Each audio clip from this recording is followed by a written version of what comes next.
सो आज के इस लेक्चर में हम Newton's laws of motion start करेंगे।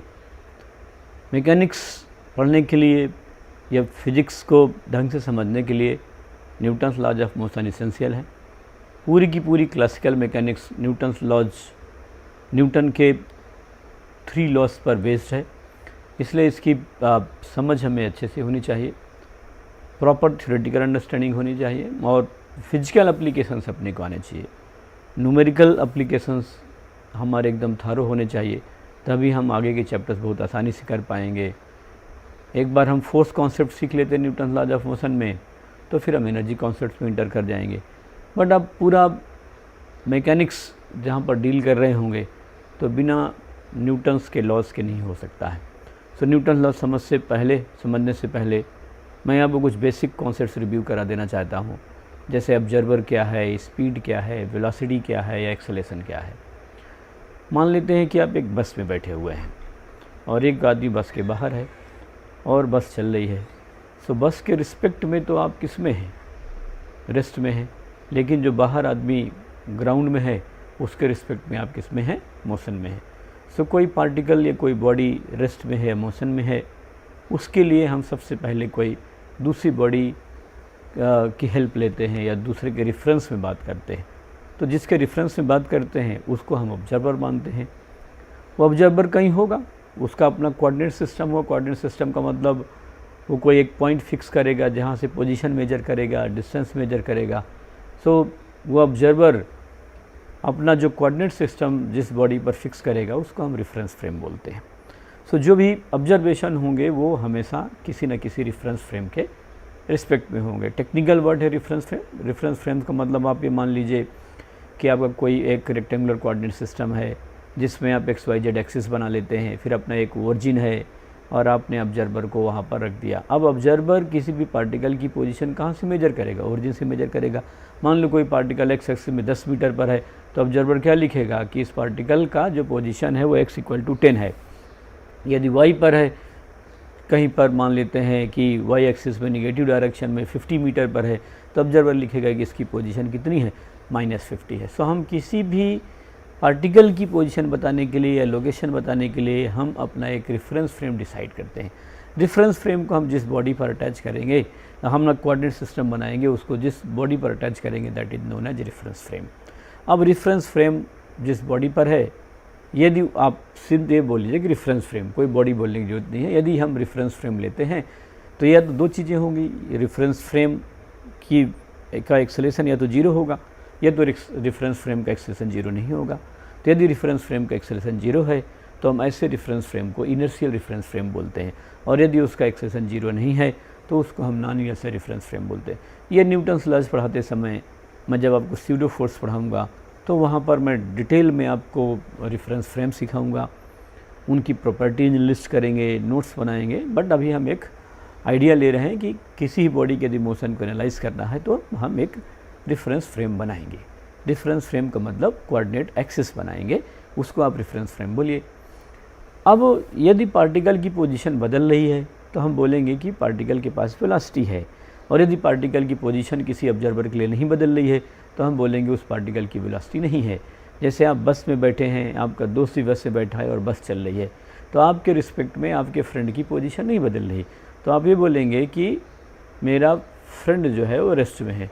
लेकिन यदि कोई पर्सन रोड में खड़ा है तो उसे दिखेगा कि बस जा रही है, तो बोलेगा कि आपकी पोजीशन या आपके फ्रेंड की पोजीशन उसके रेफरेंस फ्रेम में लगातार क्या हो रही है, बदल रही है।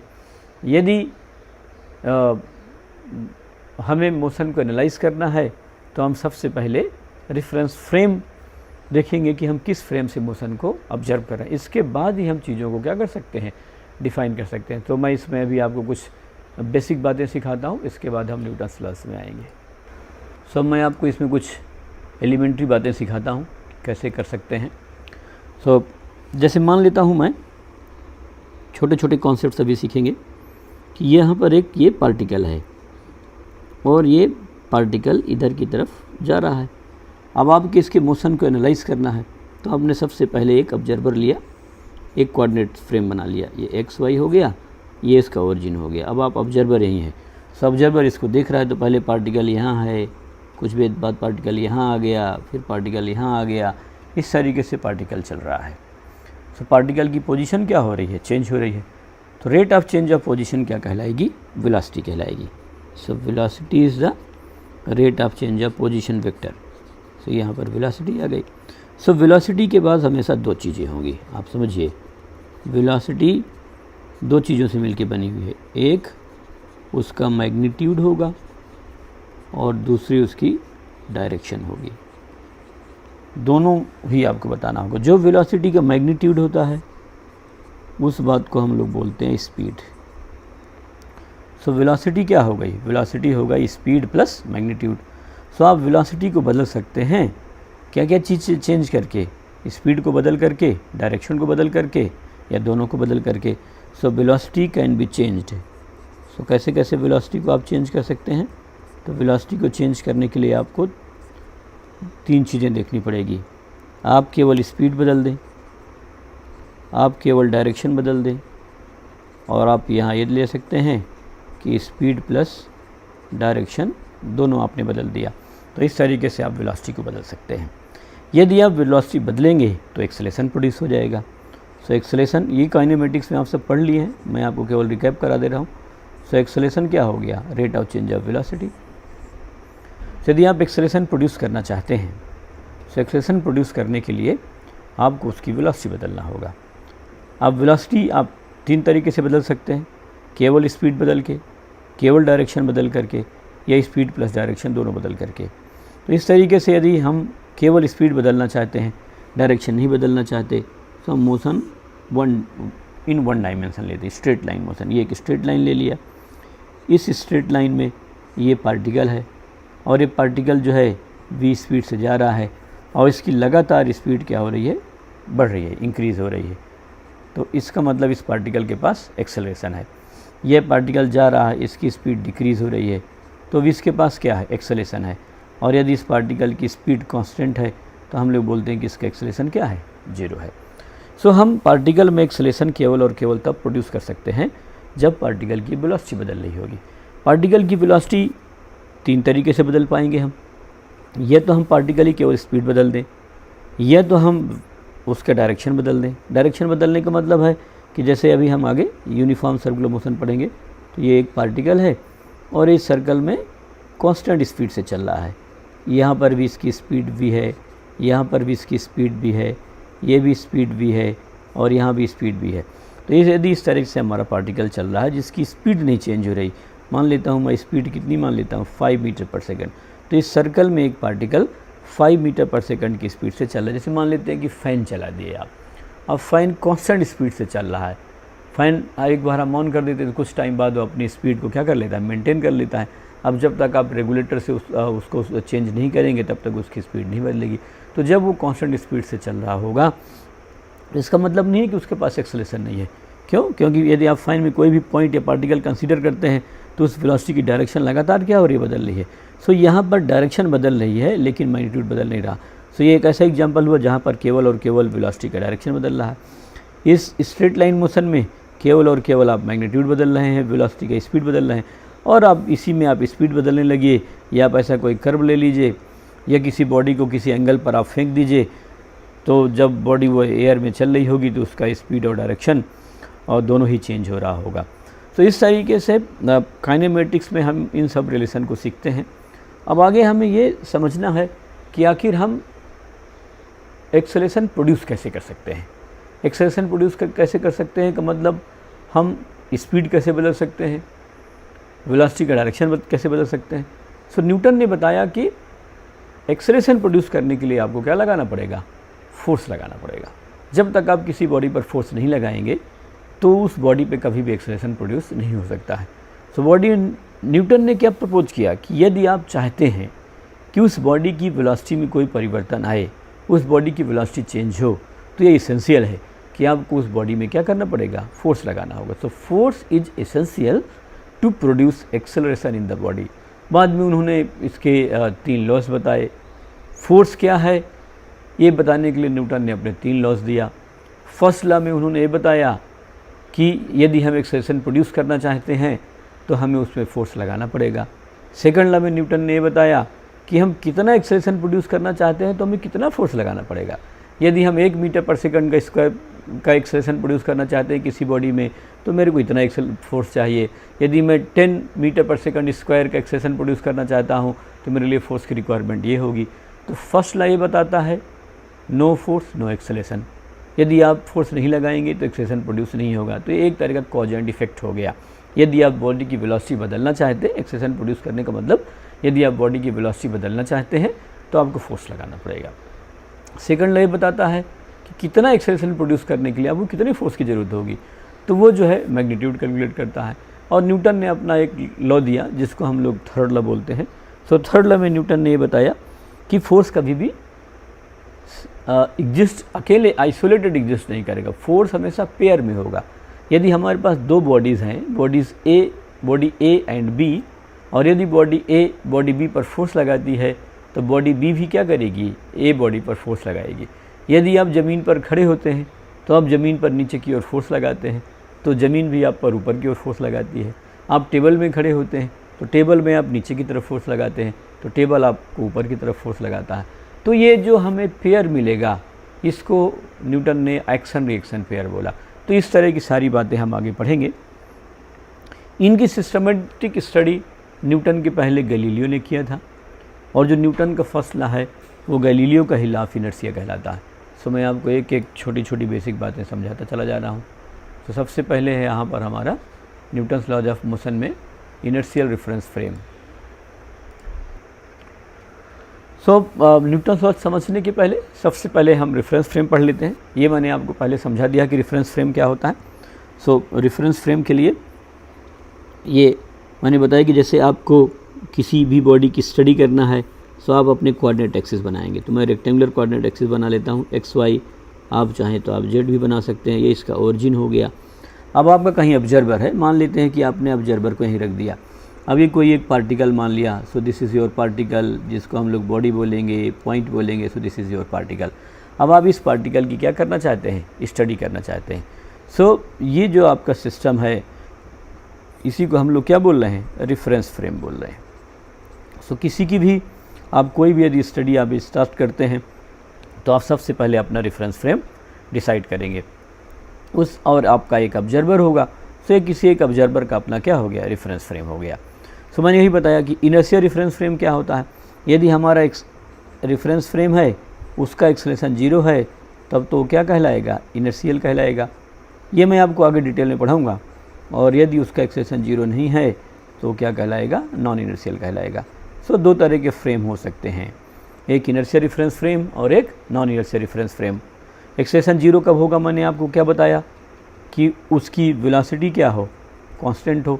और एक्सेलरेशन नॉन जीरो कब होगा, जब उसकी वेलोसिटी क्या हो रही होगी, बदल रही होगी। तो यदि ऐसा हम रेफरेंस फ्रेम लें जो या तो रेस्ट में हो या कांस्टेंट वेलोसिटी से चल रहा हो तो वो इनर्शियल रेफरेंस फ्रेम कहलाएगा। और ऐसा एक रेफरेंस फ्रेम जिसका अपना एक्सेलरेशन नॉन जीरो हो वो क्या कहलाएगा, नॉन इनर्शियल रेफरेंस फ्रेम कहलाएगा। एक बात अपने को बहुत गहराई से समझ के चलना है कि न्यूटन्स के जो लॉज हैं वो केवल और केवल इनर्शियल रेफरेंस फ्रेम में ही क्या होते हैं, वैलिड होते हैं।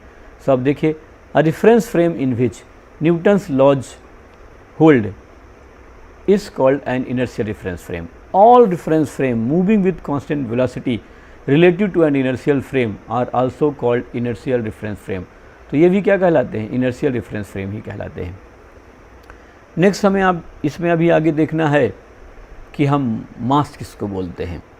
सो हमें कुछ बेसिक चीज़ों की ज़रूरत पड़ेगी न्यूटन लॉ समझने के लिए। तो हम यहाँ पर मास भी डिफाइन कर रहे हैं। आप मास भी चाहें तो न्यूटन लॉ से डिफाइन कर सकते हैं। सो हम मास को एक सेपरेट क्वांटिटी के रूप में डिफाइन करेंगे। सो हम जब क्लासिकल फिजिक्स पढ़ रहे होते हैं, क्लासिकल फिजिक्स, न्यूटनियन मैकेनिक्स, या आप सिंपली मैकेनिक्स बोलें क्योंकि हम जो है रिलेटिविटी थ्योरी तो अपने लेवल पर अभी कंसीडर कर नहीं रहे हैं। सो हम क्लासिकल फिजिक्स जब पढ़ रहे होंगे तो मास का कॉन्सेप्ट दूसरा है। जब मैं आपको 12th क्लास से मॉडर्न फिजिक्स पढ़ाऊँगा तो उस मॉडर्न फिजिक्स में हम मास की डेफिनेशन को बदलेंगे, चेंज करेंगे।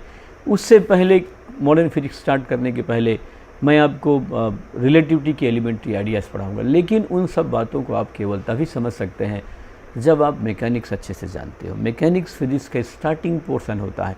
आपको इसके कॉन्सेप्ट्स बिना याद किए इंटरनली समझ में आने चाहिए। आप चीज़ों को बहुत लॉजिकली एक्सप्लेन कर पाते हो और आप अपनी मैथमेटिकल एबिलिटी और राइट वे में डेवलप कर रखे हों तो हमारे लिए कभी भी आगे चीज़ें डिफ़िकल्ट नहीं हो सकती हैं। तो हम सबसे पहले समझने की कोशिश करते हैं कि मास क्या होता है। सो मैंने पहले पॉइंट में लिखा कि mass is the quantity of matter content in a body. So यदि हम कोई बॉडी कंसीडर करते हैं तो उस बॉडी में मैटर क्वांटिटी कितना है वो कहलाता है उसका मास। जैसे मान लेता हूँ मैंने कोई बॉडी लिया तो उस बॉडी का अपना कुछ वॉल्यूम होगा। सो मान लेता हूँ कि इस बॉडी का वॉल्यूम कितना है, v है, इसके अंदर मटेरियल है, मटेरियल की अपनी क्या होगी, डेंसिटी होगी। सो हम क्या डिफाइन करते हैं कि mass is the volume into density. So mass is the quantity of matter content in the body.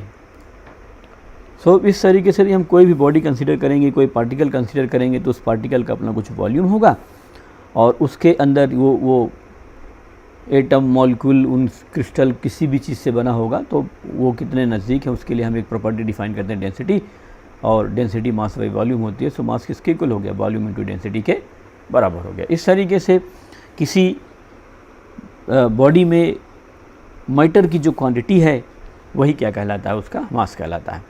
दूसरा ये होगा कि mass is a measure of inertia of a body. So अभी मैं डिफाइन करूँगा कि इनर्शिया क्या होती है। सो मास क्या करता है, इनर्शिया को मेजर करता है। सो यदि आप इनर्शिया को क्वांटिफाई करना चाहते हैं, इनर्शिया को आप मेजर करना चाहते हैं, बताना चाहते हैं, तो उस इनर्शिया को मेजर करने के लिए हम एक क्वांटिटी डिफाइन कर रहे हैं, मास। दूसरा मैंने आगे एक पॉइंट लिखा है कि mass is the resistance to the motion of the body. अब सपोज़ कि आप जो है दो बॉडीज़ में वेलोसिटी चेंज करना चाहते हैं।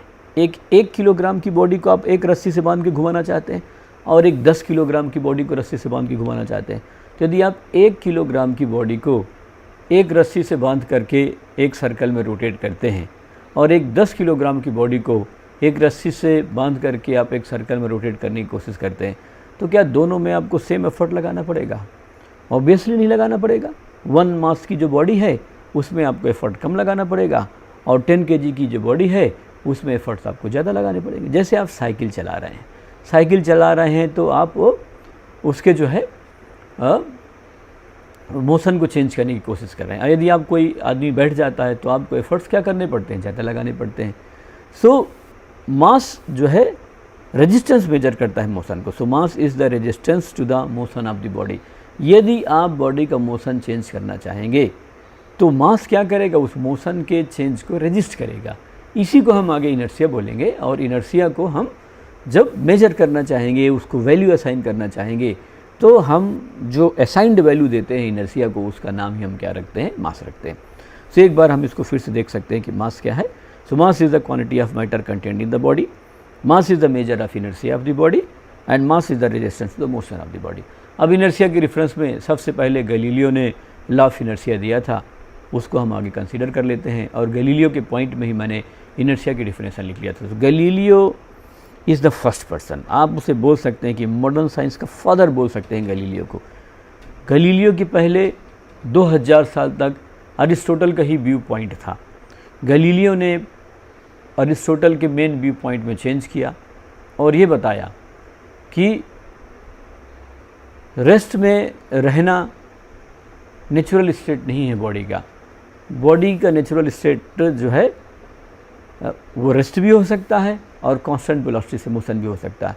यदि आप डीप स्पेस में चले जाएं जहाँ पर कोई भी ग्रेविटेशनल इंटरेक्शन नहीं है, एक स्पेसशिप से जाएं और किसी बॉडी को प्रोजेक्ट कर दें, अब वो बॉडी हमेशा उसी वेलोसिटी से चलती रहेगी, ना तो उसकी वेलोसिटी कम होगी ना उसकी वेलोसिटी ज़्यादा होगी। क्यों? क्योंकि डीप स्पेस में है, उससे बहुत दूर दूर तक कोई प्लैनेट या कोई सैटेलाइट या कोई स्टार नहीं है, इसलिए वहाँ पर जो ग्रेविटेशनल फील्ड है वो आप मान लीजिए कि 0 है। यदि आप 0 नहीं मान पा रहे हैं तो मान लेते हैं कि लंबे डिस्टेंस तक ग्रेविटेशनल फील्ड क्या है, यूनिफॉर्म है, इसलिए वहाँ पर कोई वो उसको एक्सेलेरेशन नहीं मिल पा रहा है। सो गैलीलियो ने क्या बताया कि यदि कोई बॉडी रेस्ट में है तो रेस्ट में ही रहेगी, यदि कोई बॉडी कांस्टेंट वेलोसिटी से चल रही है तो कांस्टेंट वेलोसिटी से ही चलती रहेगी, जब तक कि आप उस पर कोई एक्सटर्नल फोर्स नहीं लगा देते। फोर्स का मतलब जब तक आप कोई उस पर एक्सटर्नल एफर्ट नहीं लगा देते। तो मैं इस पहले पॉइंट में ले रहा हूँ, सबसे पहले मैं इनर्शिया डिफाइन कर सकता हूँ। Inertia is the property of a body by virtue of which body maintains its state of rest और of uniform motion. Uniform motion का मतलब है कांस्टेंट वेलोसिटी, है ना।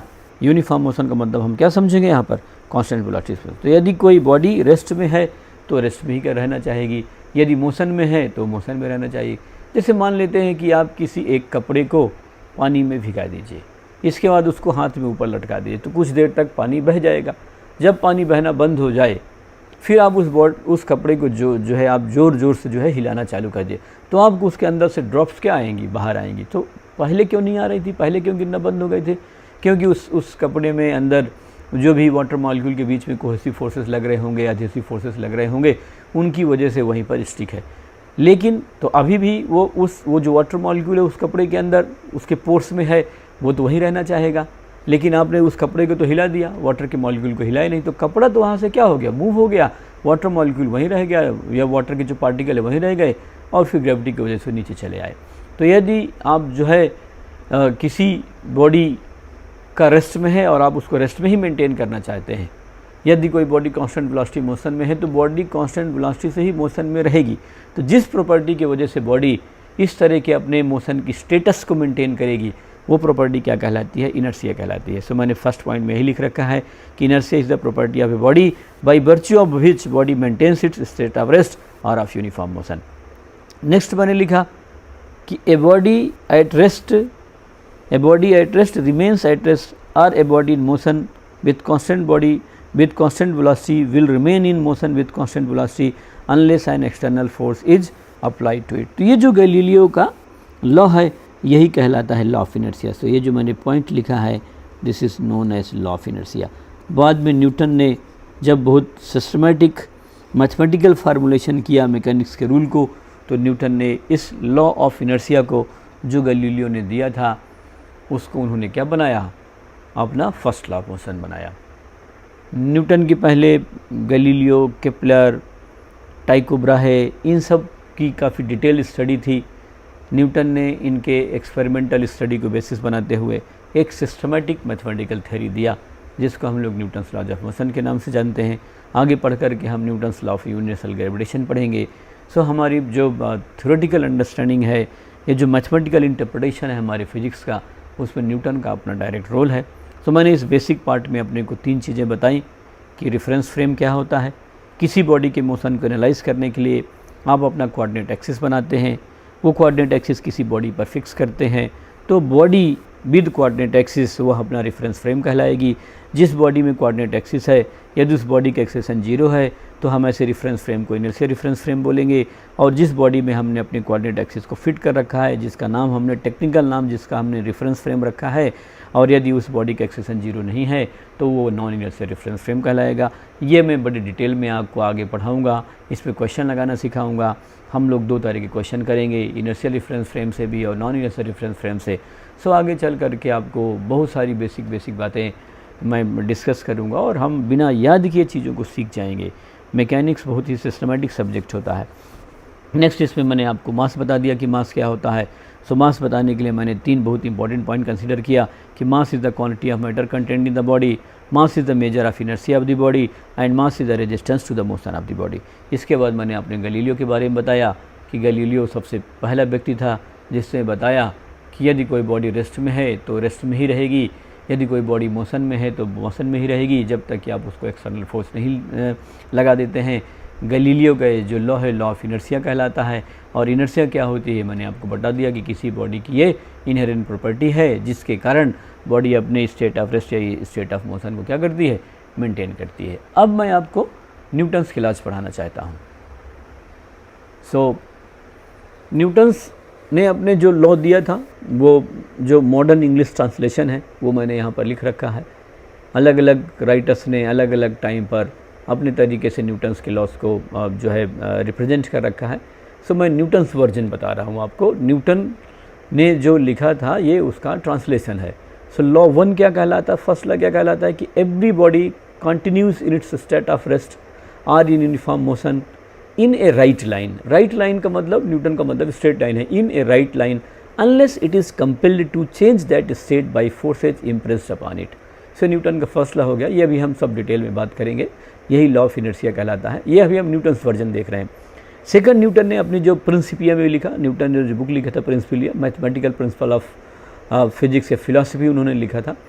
सो लॉ सेकंड है the change of motion is proportional to the motive force impressed. And is made in the direction of the right line in which that force is impressed. ये जो इस तरीके के form में है ये आपको रटना नहीं है, आपसे ओरिजिनल न्यूटन के फॉर्म नहीं पूछे जाते हैं। हम मॉडर्न इंटरप्रिटेशन लिखेंगे जिसे हम आसानी से समझ सकते हैं अपनी लैंग्वेज में। बट हाँ, न्यूटन ने किस लैंग्वेज में किस तरीके से पहले एक्सप्रेस किया मैंने यहाँ पर वो लिख दिया है। तो सेकंड ला क्या बोलता है, the change of motion is proportional to the motive force impressed and is made in the direction of the right line in which that force is impressed.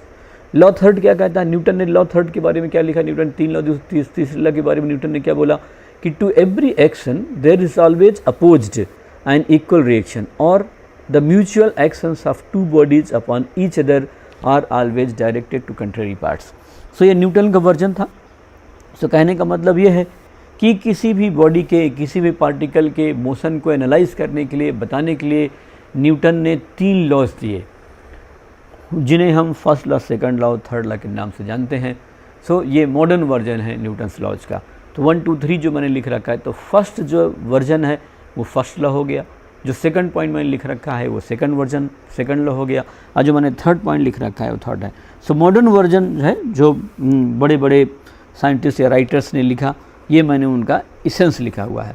So first law क्या बताता है कि a body continues in its initial state of rest और motion with uniform velocity unless acted upon by an unbalance external force. इन सब बातों को मैं भी आपको सिखाऊंगा। पहली बात यह है कि अपने को याद रटना नहीं है, आपको उसमें कोर बातें क्या है ये समझना है, और हमेशा अपनी लैंग्वेज में लिखिए और फिर उस लैंग्वेज को इम्प्रूव कीजिए, ना कि मेरी या किसी किताब की लैंग्वेज को याद कीजिए। अपने किसी की लैंग्वेज क्यों याद करेंगे, अपने तो बेसिक बातें सीख लेंगे, और जब तक हम ग्रामेटिकली बहुत ज़्यादा इनकरेक्ट नहीं है तब तक हमें टेंशन लेने की ज़रूरत नहीं है। फिजिक्स की सिर्फ एक लैंग्वेज होती है, वो है मैथमेटिकली। वो मैथमेटिकल इंटरप्रिटेशन आपका करेक्ट होना चाहिए। बाकी अपनी आपकी इच्छा है कि आप बंगाली में लिखना चाहते हैं तो बंगाली में लिखिए, उड़िया में लिखना चाहते हैं उसमें लिखिए, आप अपनी लैंग्वेज में अपनी चीज़ों को बता सकते हैं। बट हम अपना स्टैंडर्ड करिकुलम में, क्योंकि हमारा इंग्लिश मीडियम है, तो हम उसी को जो है डिस्कस करना चाहते हैं। सो मैं आपसे ये अर्ज करूँगा या आपको समझाऊँगा, इंस्ट्रक्ट करूँगा कि आप चीज़ों की अंग्रेजी याद करने में टाइम मत ख़राब कीजिए, आप उनके कोर बात को समझिए। तो पहले लॉ की कोर बात क्या है कि a body continues in its initial state of rest. Initial state क्या है, या तो बॉडी रेस्ट में है या तो मोशन में है, और मोशन में भी कैसे, यूनिफॉर्म वेलोसिटी का मतलब कांस्टेंट वेलोसिटी से, तो ये उसी में रहेगी जब तक कि हम बाहर से कोई फोर्स नहीं लगा देते हैं। सेकंड लॉ क्या कहता है कि जब आप बॉडी पर फोर्स लगाएंगे तो एक्सेलेरेशन प्रोड्यूस होगा। So the acceleration of a body is inversely proportional to its mass and directly proportional to the resultant force exerted upon it. तो ये जो लॉ दो चीज़ें बताया कि ये जो है इनवर्सली प्रोपोर्शनल टू मास है, और यही बताया कि ये डायरेक्टली प्रोपोर्शनल टू फोर्स है। सो ये क्या हो गया, this is proportional to F/m। अब मैं इसे प्रोपोर्शनलिटी कांस्टेंट 1 ले लेता हूँ और F/m लगा देता हूँ, और इसको क्रॉस मल्टीप्लाई कर दूंगा तो F किसके इक्वल होगा, m × a के इक्वल होगा। कुछ राइटर इक्वल लिखते हैं कि acceleration is equal to force by mass, कुछ राइटर इसको प्रोपोर्शनल लिखते हैं। जो प्रोपोर्शनल लिखते हैं वो यहाँ पर प्रोपोर्शनलिटी कांस्टेंट 1 लगा देते हैं।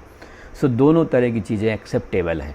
यदि लिखा है कि प्रोपोर्शनल तो प्रोपोर्शनल लगा देना है, यदि लिखा है इक्वल तो आपको इक्वल लगा देना है। अब मान लेते हैं कि आप सिंगल चॉइस स्टेटमेंट एग्जाम में लिखने जा रहे हैं और किसी ने बहुत फंडामेंटल बातें आपसे पूछ डाली और दोनों ही स्टेटमेंट लिख डाला कि acceleration is proportional to F and inversely proportional to m, और उसने ये भी लिख दिया कि acceleration is equal to F/m। तो फिर आप वहाँ प्रोपोर्शनल वाली बातें ले लेना, क्योंकि मैथमेटिकली हम इसको ऐसे लिखते हैं और प्रोपोर्शनलिटी कांस्टेंट को 1 मान लेते हैं। उसे मैंने आपको सेकंड लॉ बता दिया। थर्ड लॉ क्या कहता है कि फोर्सेज ऑलवेज आकर इन पेयर्स। जो फोर्स है, फोर्स क्यों ज़रूरी है, क्योंकि हम बॉडी में एक्सेलेरेशन प्रोड्यूस करना चाहते हैं। एक्सेलेरेशन क्यों प्रोड्यूस करना चाहते हैं, क्योंकि हम बॉडी की वेलोसिटी चेंज करना चाहते हैं।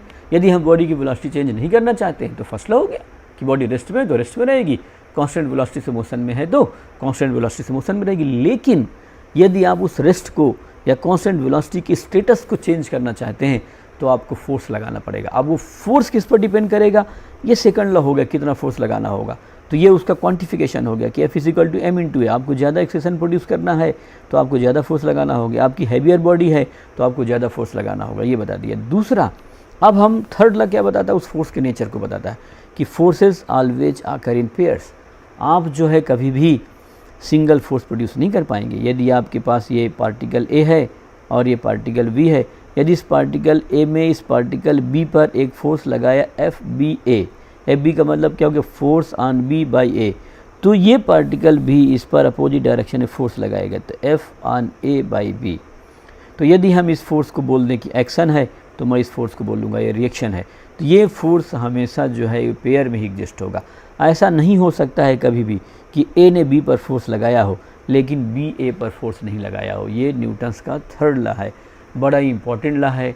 इसमें से कोई न्यूमेरिकल नहीं लेंगे। न्यूमेरिकल कैलकुलेशन के लिए न्यूटन ने सिर्फ एक लॉ दिया है, और वो कौन सा है, सेकंड लॉ। तो तीनों लॉ क्या क्या बताते हैं, मैं अभी आपको आगे सिस्टमेटिक एक एक स्लाइड के थ्रू समझाने की कोशिश करता हूँ। अपने को बेसिक फंडामेंटल बातें सीखना है, इसको रटना नहीं है। फिर भी मैं आपको PDF स्लाइड्स दे दूँगा, जिससे आप अपनी कॉपी में नोट्स बनाना चाहें, आप इस स्लाइड्स के प्रिंट आउट निकाल करके नहीं रखेंगे, आप एक कॉपी बनाएंगे और उस कॉपी में अपने हाथ से लिखेंगे। हम जब हाथ से लिखते हैं तो हमारा ब्रेन उसको परमानेंट मेमोरी में डाल देता है। So that is known as active learning.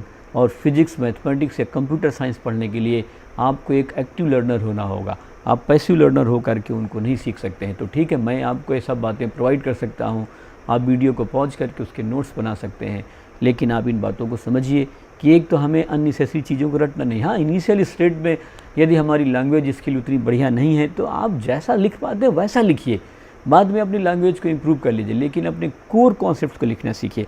तो मैंने आपको न्यूटन के मॉडर्न व्यू पढ़ा दिया, अब मैं आपको एक एक चीज़ें स्लाइड्स के थ्रू समझाऊंगा। तो सबसे पहला है न्यूटन्स लॉज ऑफ मोशन में Newton's first law of motion. So first law क्या क्या बताता है, ये मैंने आप जो है 4 पॉइंट लिख रखा है। ये हमको ऑब्जेक्टिव में ट्रू फॉल्स क्वेश्चन सेलेक्ट करने में कौन सा सही है कौन सा गलत है, इसके लिए ऐसा नहीं है कि न्यूटन्स फर्स्ट लॉ के मेन 4 कॉन्सेप्ट्स हैं। हो सकता है एक ही बात को मैंने 4 तरीके से लिख रखा हो।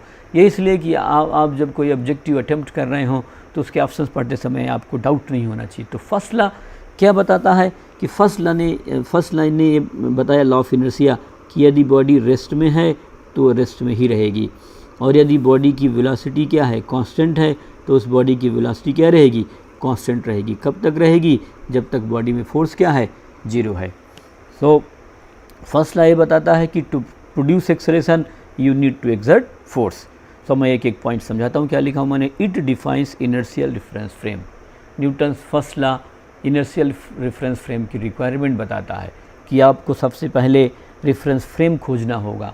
ऐसा रेफरेंस फ्रेम खोजना होगा जिसका एक्सेलरेशन 0 है।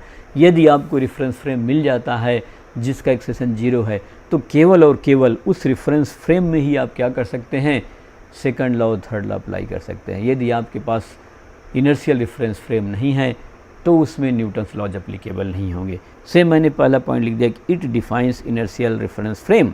A reference frame in which Newton's first law is valid is called inertial reference frame। तो ये मैंने inertial reference frame की definition लिख दिया है। ये मैं जब आगे रिलेटिवली डिस्कस करूँगा, आप जब इनफ फिजिक्स सीख जाएंगे और आपकी इच्छा होगी कि आप न्यूटन्स लॉ के बियॉन्ड सीखना चाहते हैं, सो आप एक बहुत पावरफुल थ्योरी पढ़ेंगे जो आइंस्टाइन ने दिया, तो वो रिलेटिविटी थ्योरी कहलाती है। और आइंस्टाइन ने 2 रिलेटिविटी थ्योरी दिया, एक STR special theory of relativity और एक जनरल थ्योरी ऑफ रिलेटिविटी। तो आप जब पढ़ेंगे तो फिर आइंस्टाइन के पोस्टुलेट में जाएंगे। सो अभी मैं उन डीप चीज़ों पर आपको नहीं ले जाना चाहता हूँ, क्योंकि अभी हम अपनी फिजिक्स स्टार्ट कर रहे हैं, तो मैं आपको बेसिक बातें ही केवल यहाँ पर सिखाना चाहता हूँ। सो पहले Newton's law of motion, first point हमने लिखा कि it defines inertial reference frame. A reference frame in which Newton's first law is valid is called inertial reference frame. Second point लिखा, in inertial reference frame a body at rest will remain at rest, or a body in motion with constant velocity will continue to move with the same constant velocity unless an external force is applied to it। बड़ा simple सा ये rule हो गया, बड़ा simple सा मैंने second point लिखा कि यदि किसी बॉडी का एक्सेलरेशन 0 है तो उसमें फोर्स क्या होगा, 0 होगा। यदि बॉडी का एक्सेलरेशन 0 नहीं है तो उस पर फोर्स आपको लगाना पड़ेगा। तो यदि बॉडी का फोर्स 0 है तो उस बॉडी में एक्सेलरेशन प्रोड्यूस नहीं हो सकता है, और एक्सेलरेशन प्रोड्यूस नहीं हो सकता है। और यदि बॉडी रेस्ट में है तो रेस्ट में रहेगी, कांस्टेंट वेलोसिटी से चल रही है तो कांस्टेंट वेलोसिटी से ही चलेगी। So this is the definition of the first law. यदि आपको कभी बताना है कि न्यूटन्स फर्स्ट लॉ क्या है, तो आप ये डेफिनेशन बता सकते हैं कि in inertial reference frame a body at rest will remain at rest, और a body in motion with constant velocity will continue to move with the same constant velocity unless an external force is applied to it. इतना बड़ा अंग्रेजी नहीं लिखना है, तो आपको ये लिख दीजिए कि in inertial reference frame if acceleration of a body is 0 then the force on the body is 0। ये एक सिंपल लिख सकते हैं। थर्ड पॉइंट मैंने वही लिख दिया है कि Newton's first law defines force. Force define कर दिया। फोर्स कैसे डिफाइन कर दिया? अब मैं क्यों बोल रहा हूँ कि न्यूटन्स फर्स्ट लॉ फोर्स को डिफाइन कर रहा है, तो आप इसे कैसे बताएंगे? तो फोर्स कैसे डिफाइन कर रहा है कि यदि आपके पास कोई एक इनर्शियल रिफरेंस फ्रेम है और यदि आप उस इनर्शियल रेफरेंस फ्रेम में कोई आपके पास एक पार्टिकल है और उस पार्टिकल में आप एक्सेलरेशन प्रोड्यूस करना चाहते हैं, तो आपको फोर्स लगाना पड़ेगा। इसलिए इसने फोर्स डिफाइन कर दिया कि to change the acceleration, to produce acceleration in a particle, to produce acceleration in a body, you need force. So मैंने थर्ड पॉइंट लिखा है कि Newton's first law defines force. It states that a force is essential to produce acceleration. Force में Newton's first law is the law of inertia given by Galileo. So first law का essence क्या हो गया भाई, कि हम first law inertial reference frame को define कर लेता है। तो जब हमें इनर्शियल रिफरेंस फ्रेम मिल जाता है तो हम अब उसमें ये डिफाइन कर सकते हैं कि फोर्स ऐसी एक क्वांटिटी है जो किसी इनर्शियल रिफरेंस फ्रेम में किसी बॉडी में एक्सेलरेशन प्रोड्यूस करेगी। अब मैं सेकंड लॉ से इसका मैग्नीट्यूड कैलकुलेट करूंगा। So Newton second law of motion क्या बताता है कि the acceleration vector of a body is proportional to the vector sum of all the forces exerted on that body by other bodies. The constant of proportionality is the inverse of the body's inertial mass. So अब देखिए बहुत simple सी बात है कि ये जो है acceleration that is directly proportional to force. अब मैं इसको इक्वेशन के फॉर्म में लिखूंगा तो मैं कांस्टेंट लगाऊंगा, तो एफ और कांस्टेंट लगा दिया मास, मैंने ऐसे लिख रखा है।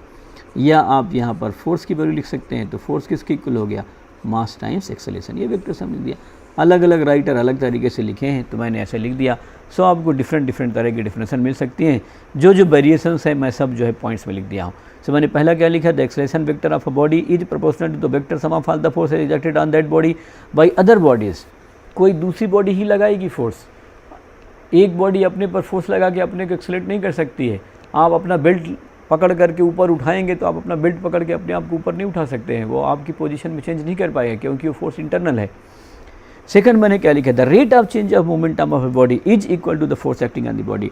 ये वैसे ओरिजिनल स्टेटमेंट है, न्यूटन ने ऐसे ही बताया था, बट मॉडर्न राइटर इस तरीके से लिखते हैं। सो मैं सबसे पहले आपको मोमेंटम बताता हूँ कि मोमेंटम क्या होता है। The product of mass and velocity of the body is called momentum.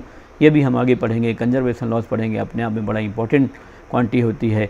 सो हम एक ऐसी क्वांटिटी डिफाइन कर सकते हैं अपनी मोशन को स्टडी करने के लिए जिसको हम मोमेंटम बोलते हैं, and momentum will be is equal to product of mass and velocity. अब न्यूटन ने क्या बोला कि द फोर्स इज प्रोपोर्शनल, लिख सकते हैं, लिख सकते हैं force is equal to rate of change of momentum. मतलब यदि आपको मोमेंटम बदलना है, अच्छा देखिए आप मोमेंटम कैसे कैसे बदल सकते हैं, वेलोसिटी को बदल करके। वेलोसिटी दो तरीके से बदल सकते हैं, आप मैग्नीट्यूड चेंज करके, एक्सेलरेशन चेंज करके, तो वो वही ऊपर वाला स्टेटमेंट है।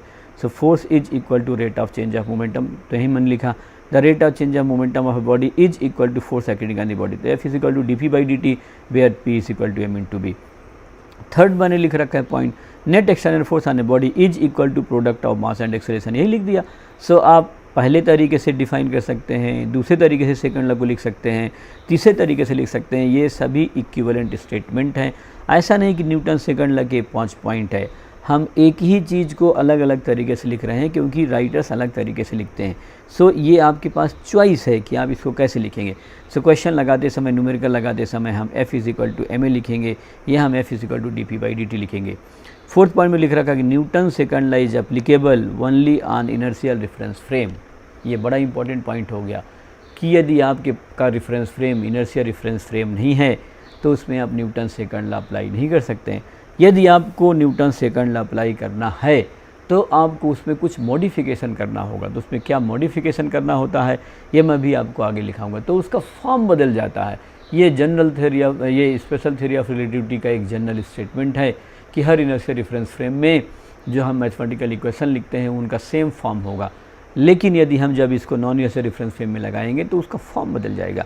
सो हम कैसे चेंज करेंगे ये मैं आपको आगे इलस्ट्रेट करूँगा। बट कभी आपको ट्रू फॉल्स स्टेटमेंट आ जाए या अपने को कोई स्टेटमेंट दिया हो, अपने को बताना हो, तो आपको ध्यान रखना पड़ेगा कि Newton second law is applicable only on inertial reference frame. 5 है mass in Newton second law is constant. ये जी हम इसमें जो मास लिख रहे हैं, चाहे हम यहाँ पर m इंटू बी लिख रहे हों, फिर आगे चल करके मैं इसको देखिए लिखता हूँ m और एक इसके इक्वल हो जाएगा dv/dt के rate of change of velocity is acceleration, जो सिंपली किसके इक्वल हो गया, m/a के इक्वल होगा। So f is equal to m/a, तो अपने आप ही आ गया ना। तो ये जो मास आ रहा है इसके बारे में अपने को समझना है। So mass in Newton second law is constant, mass जो है न्यूटन सेकंड ला वो कांस्टेंट क्वांटिटी है। हाँ, अलग बात है कि मैं रॉकेट पढ़ाते समय आपको वेरिएबल मास पढ़ाऊँगा, लेकिन वो एक दूसरी सिचुएशन है। आप यदि कोई सिस्टम कंसीडर करते हैं तो उस सिस्टम में उस गिवन टाइम में जब आप न्यूटन सेकंड ला लगाएंगे तो उस सिस्टम के अंदर ना तो मास आ सकता है ना उस सिस्टम के बाहर मास जा सकता है। ये बड़ा इंपॉर्टेंट थ्योरेटिकल कॉन्सेप्ट है, इसमें हमें सोचने में गलती नहीं करना है। तो हम जब न्यूटन सेकंड ला लगाते हैं तो न्यूटन सेकंड ला में जो मास आ रहा है वो कांस्टेंट होता है। तो mass in Newton second law is constant, it can not change during the motion of the body. तो बॉडी के मोशन के ड्यूरेशन में वो जो है चेंज नहीं करेगा। नेक्स्ट है Newton third law of motion, है ना। So Newton third law of motion में कुछ बेसिक बातें आप देख लेते हैं। So the forces that two interacting body exert on each other are always equal in magnitude and opposite in direction. ये बड़ी इंपॉर्टेंट चीज़ बता रहा है कि जो बॉडीज़ आपस में इंटरेक्ट कर रही हैं, इंटरेक्ट करेंगी तभी तो फोर्स लगाएंगी। तो मान लिया मैंने बॉडी ए मान लिया, ये बॉडी बी मान लिया, है ना। इस बॉडी ए ने इस पर फोर्स लगाया, तो this is the force on B by A. तो ये बॉडी बी भी इस पर फोर्स लगाएगी, लेकिन अपोजिट डायरेक्शन में लगाएगी, तो force on A by B. So first point मैंने क्या लिखा, the forces that two interacting bodies exert on each other are always equal in magnitude and opposite direction. So अब देखिए ये इनका मैग्नीट्यूड इक्वल है, so F A B is equal to F B A. ध्यान रखिए ये मैंने magnitude लिखा है, दिस इज़ मैग्नीट्यूड ओनली। यदि मेरे को इसको वेक्टर के फॉर्म में लिखना है तो एफ ए बी ऊपर मैं एरो लगाऊंगा और फिर यहाँ पर माइनस ज़रूर लगाऊंगा, क्योंकि इक्वल नहीं है, इक्वल और अपोजिट है, ऐसे कर दिया। तो F A B is equal to minus F B A. Vector form में नहीं लिखना है तो आप मैग्नीट्यूड लगाएंगे और एरो में डायरेक्शन बता दिया। और यदि आपको किसी वेक्टर को रिप्रेजेंट करना है तो दो ही तो तरीके हैं ना, आप उसका डायरेक्शन बता दीजिए और मैग्नीट्यूड लिख दीजिए, या आप वेक्टर नोटेशन में मैग्नीट्यूड डायरेक्शन एक साथ बता दीजिए। तो ये पहला पॉइंट होगा। दूसरा कह रहा है the two forces in Newton's third law commonly called an action reaction pair. तो ये जो हमारे फोर्सेस हैं, इन फोर्सेस को हम एक्शन रिएक्शन पेयर बोलते हैं। सपोज़ कि ये मेरे पास एक पार्टिकल है, ये एक है, और इसने इसको अट्रैक्ट किया इधर, तो ये भी इसको अट्रैक्ट करेगा। तो यदि मैं बोलता हूँ कि ये एक्शन है तो इसको बोलूँगा कि ये रिएक्शन है। नहीं, आप कह रहे हैं कि नहीं सर मैं तो ऐसा नहीं बोलना चाहता हूँ, मुझको तो ये पार्टिकल पसंद है तो मैं इसको एक्शन बोलूँगा। तो मैं कहूँगा ठीक है भाई आप इसको रिएक्शन बोल लीजिए, कोई बात नहीं, है ना। सो वो पेयर एक्शन रिएक्शन पेयर कहलाएगा। लेकिन आप किस फोर्स को एक्शन बोलेंगे, किस फोर्स को रिएक्शन बोलेंगे, ऐसा कोई रूल नहीं है। आप किसी भी एक फोर्स को एक्शन लिखते हैं तो दूसरा क्या होगा, रिएक्शन कहलाएगा। सो सेकंड पॉइंट क्या हुआ, the two forces in Newton's third law commonly called action reaction pair. तो ये जो दो फोर्स मिल रहे हैं न्यूटन्स थर्ड लॉ में, इनको हम एक्शन रिएक्शन पेयर बोलते हैं।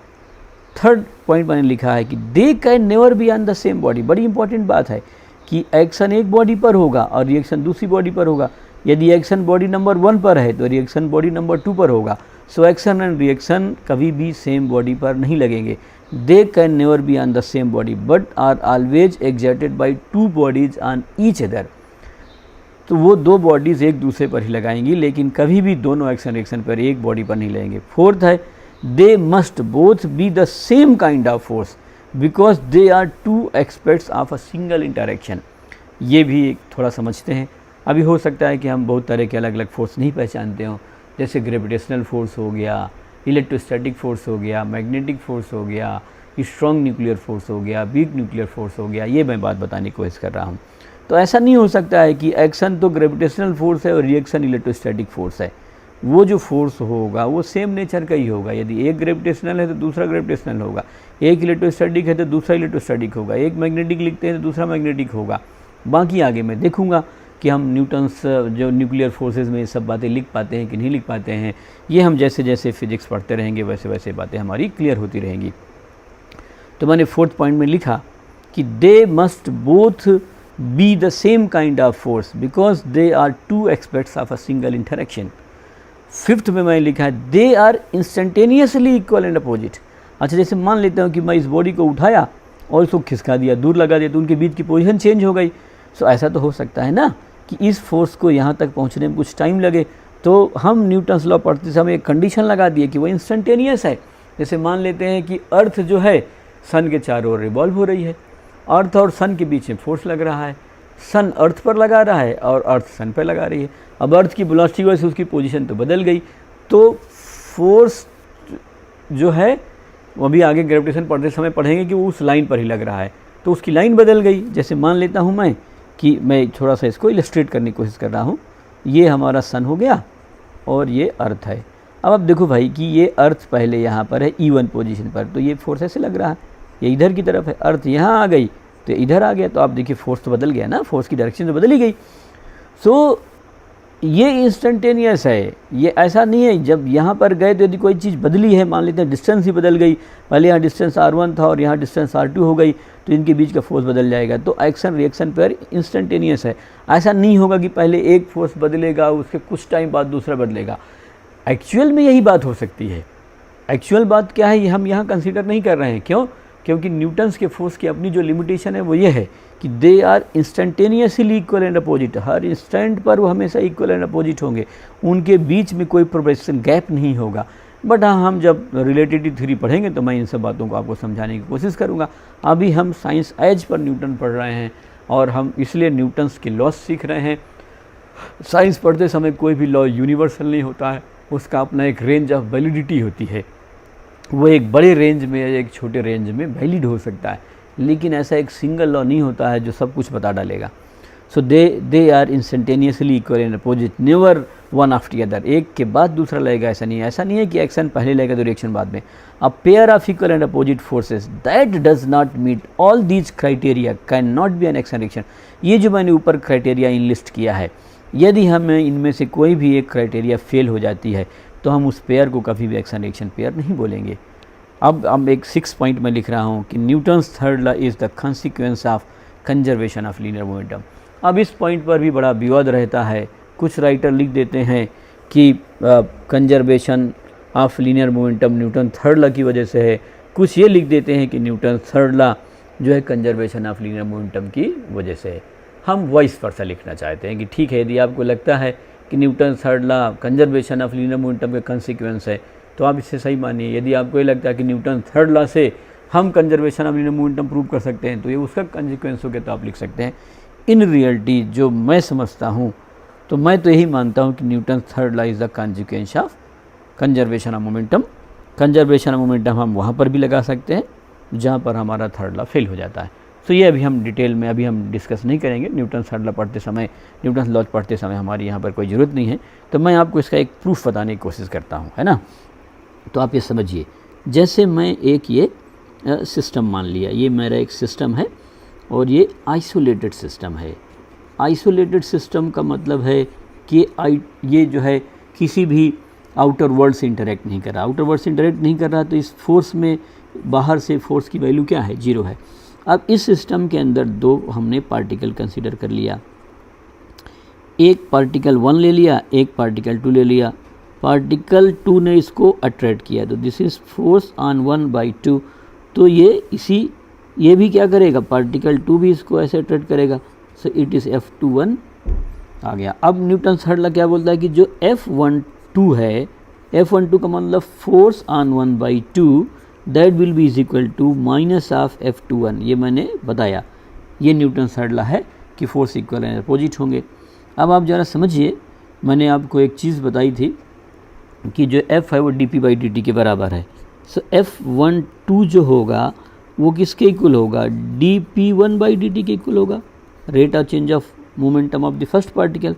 और F21 जो है वो भी अपने dp1/dt के बराबर होगा, ये dp2/dt के बराबर होगा। अब आपको ये पता है कि F12 और F21 टोटल फोर्स आप लेंगे तो ये 0 के इक्वल आ जाएगा। ये 0 हो गया है ना, क्योंकि बाहर से कोई एक्सटर्नल फोर्स तो लग नहीं रहा और ये 0 इक्वल और अपोजिट है। अब आप जब इसको यहाँ लिखेंगे सो dp1/dt प्लस dp2/dt लिख दिया और ये इज इक्वल टू 0 है। सो यहाँ हो गया d/dt p1 प्लस p2। सो ये 0 के इक्वल हो गया। यहाँ वेक्टर लिख रहे हैं 0।